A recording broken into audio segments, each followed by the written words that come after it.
اور حضرت مولانا حبیب الرحمن صاحب حافظہ اللہ وہ تشریف لاتے ہیں اور 10 منٹ کے لیے جو ہے اپنے قیمتی الفاظ آپ کے سامنے پیش۔ ان الحمد للہ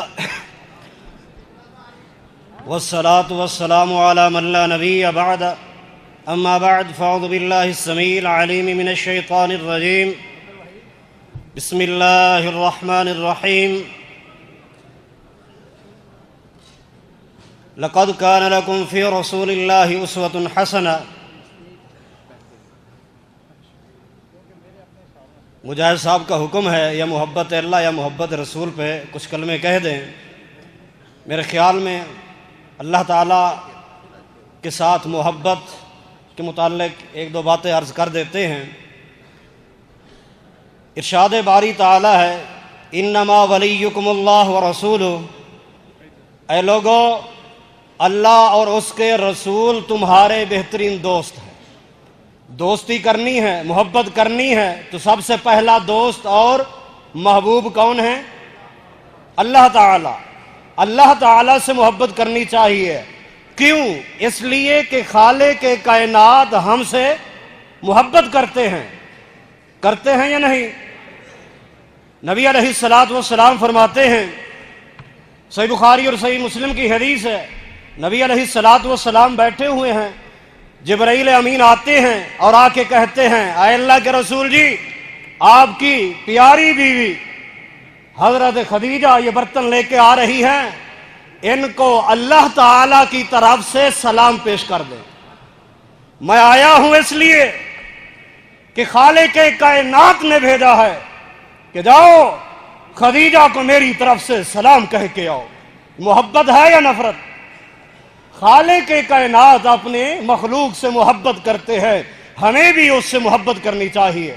وہ مشہور حدیث، جب آدمی جاتے ہوئے راستے میں دیکھا ایک آدمی مسافر اور کھڑا ہے، جی این تریدو، کہاں جا رہا ہے ابھی تو؟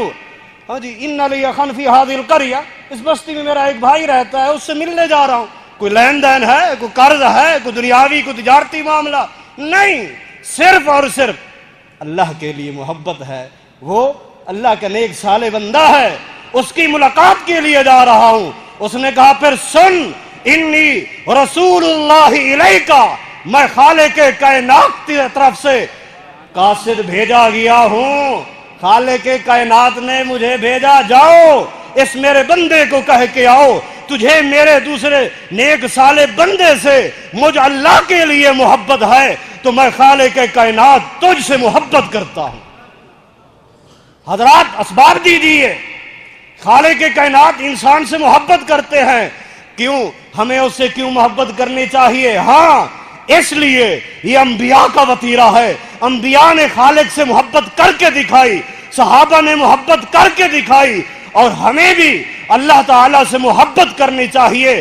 سیرت اٹھا کے دیکھیے، انبیاء کی سیرت ایک سر مثال دے دیتا ہوں۔ حضرت ابراہیم علیہ السلام جب ان کو جھولے پہ بٹھا دیا گیا، کیونکہ خود آگ سے وہ ڈرتے تھے کہ اگر اندر ڈالا تو آگ ہمیں چمٹ جائے گی، جھولے پہ بٹھایا، اب اس کو دھکا دینے کی باری تھی، جبریل امین آ جاتے ہیں، سندن صحیح روایت ہے، آ کے پوچھتے ہیں اے ابراہیم جی میں آ گیا ہوں، میری مدد تعاون چاہیے، اعلان کیجئے۔ اے جبرائیل امین اپنی طرف سے آیا ہے یا خالق کائنات نے بھیجا ہے؟ اے ابراہیم جی آیا تو میں اپنی طرف سے ہوں، جا، مجھے کوئی ضرورت نہیں، میں نے اپنی زندگی میں غیر اللہ کو کبھی نہیں پکارا، نہ پکارتا ہوں۔ میری اسی توحید کے لیے کپڑے بھی اتارے جا گئے اور اسی آگ کے اندر ڈالا جا رہا ہے۔ اے جبرائیل جی واپس جائیے، مجھے تمہاری مدد کی کوئی ضرورت نہیں، خالق نے بھیجا، جو مرضی آتی ہے کرو، نہیں بھیجا تو جاؤ، جہاں مجھے ڈالا جا رہا ہے تو مجھے وہ قبول ہے۔ حضرات کیوں قبول ہے؟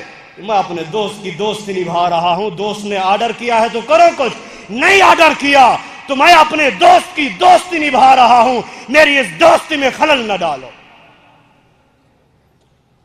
اے ابراہیم جی جا رہے ہو؟ جی ہاں، چند کھجوریں دی ہیں، چند پانی کے قطرے ہمارے پاس موجود ہیں، وادی غیر ذی زر میں چھوڑ کے، اور بیوی کو، چھوٹے معصوم بچے کو، اللہ اکبر، جو مانگا تھا دعائیں کر کر کے، اے ابراہیم جی بیوی بول رہی ہے کہاں جا رہے ہو؟ جنگل میں ہمیں چھوڑ دیا، بچے کو بھی چھوڑ کے جا رہے ہو، کدھر جا رہے ہو؟ جواب نہیں ملتا۔ ہاں خالق نے کہا ہے، جی ہاں جاؤ، اذن لا یضیعنا، تب ہمارا خالق ہمیں ضائع نہیں کرے گا۔ بیوی جی دوست کی دوستی نبھا رہا ہوں، نہیں دیکھ، شیطان ان کا مسلمان ہو گیا تھا، حضرت ہاجرہ کو کتنا خیالات دیے ہوئیں گے، وسواسات، کہ دیکھو ایک بیوی، وہ بھی بچہ، نہ کھانے کو، اور تو شہزادے کی بیٹی، بادشاہ کی بیٹی، تیرا باپ مالک تھا، حاکم تھا، لیکن تو یہاں جنگلوں میں کیسے آ گئی؟ لیکن نہیں، فرمایا اذن لا یضیعنا، جاؤ ابراہیم جی جاؤ، تم اپنے دوست کی دوستی نبھاؤ، ہمیں وہ تمہارا دوست کبھی ضائع نہیں کر سکتا۔ حضرات محبت کرنی چاہیے۔ مسند احمد کی حدیث ہے، امام الانبیاء فرماتے ہیں، اور لوگوں اتدرون ای الاعمال احب الی اللہ، اور جانتے ہو افضل اور اعلیٰ اور محب عمل اللہ تعالیٰ کو کون سا ہے؟ قال قائل الجہاد، بعضوں نے کہا اے اللہ کے رسول جی جہاد ہے، بعضوں نے کہا نہیں نماز ہے، بعضوں نے کہا زکوٰۃ۔ خیر، امام الانبیاء نے فرمایا نہیں، ان احب الاعمال الی اللہ تعالی الحب فی اللہ والبغض فی اللہ، اللہ کے لیے محبت کرنا، اللہ کے لیے نفرت کرنا، یہ سب سے محبوب عمل ہے اللہ تعالیٰ کے ہاں۔ کتنے ساتھی مجھے نظر آ رہے ہیں جنہوں نے چشمے لگائے ہوئے ہیں، آنکھیں نگاہیں کمزور ہو چکی ہیں، ظاہر ہے چشمہ لگانے کے لیے ڈاکٹر کے پاس گئے ہوں گے، فیس لگائی ہوگی، ممکن ہے یہاں نہ صحیح ہسپتالوں میں جا کے دیکھیے، بازو کے آپریشن ہو رہے ہیں، کس چیز کے؟ ان پرزوں کے، جسم کے ان اعضاء کے جو ہمیں خالق نے مفت میں دیے ہیں۔ آج ہم رقمیں لگا لگا کے آنکھیں ٹھیک کراتے ہیں، فیسیں بھرتے ہیں، اور جس نے ہمیں یہ سب چیزیں مفت میں دے دی ہیں، ہم اس سے محبت نہیں کرتے۔ جاؤ اس فالج کے مرض میں مبتلا شخص سے جا کے پوچھو، جو گھر میں سالوں ہا سال بستر پہ سویا ہوا ہے، تڑپتا ہے، ترستا ہے، سوچتا ہے اللہ کوئی بھیج دے جس سے کچھ دنیا کے حالات تو پوچھ لوں، باہر کی فضا کا علم تو ہو جائے، پتہ چل جائے باہر کیا ہو رہا ہے کیا نہیں ہو رہا۔ حضرات اس کی حاجات اور یہ معاملات سارے، ہاں جب ہمیں صحت دی، دیکھنے کے لیے آنکھیں دی مفت میں، سوچنے کے لیے دماغ دیے، کڑی الجوان، بڑے قد و کاور، حتیٰ کہ روڈ پہ چل رہا ہے، لوگ دیکھتے ہیں ارے کیا ہے جی اس کا دماغی توازن ٹھیک نہیں، جان ہے صرف دماغ تھوڑا سا، اللہ اکبر۔ حضرات زمین کے اوپر، روڈوں کے اوپر پاگل پھر رہا ہوتا ہے، جس نے ہمیں یہ صحت مندی دی ہے، یہ اعضاء صحیح سلامت دیے ہیں، ہم اس سے کیوں نہیں محبت کرتے؟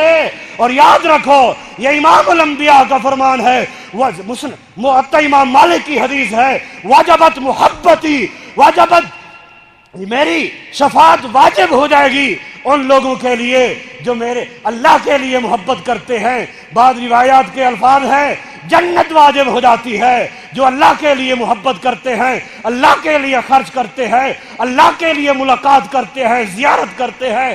حضرات امام الانبیاء فرماتے ہیں بعض لوگ ایسے بھی ہوں گے، ایسے لوگ جو قیامت والے دن منبروں پر ہوں گے، یغبطہم الانبیاء والشہداء، کہ ان کے اوپر رشک کریں گے انبیاء بھی اور شہداء بھی، لیکن وہ خود ہم نبی اور شہید نہیں ہوں گے۔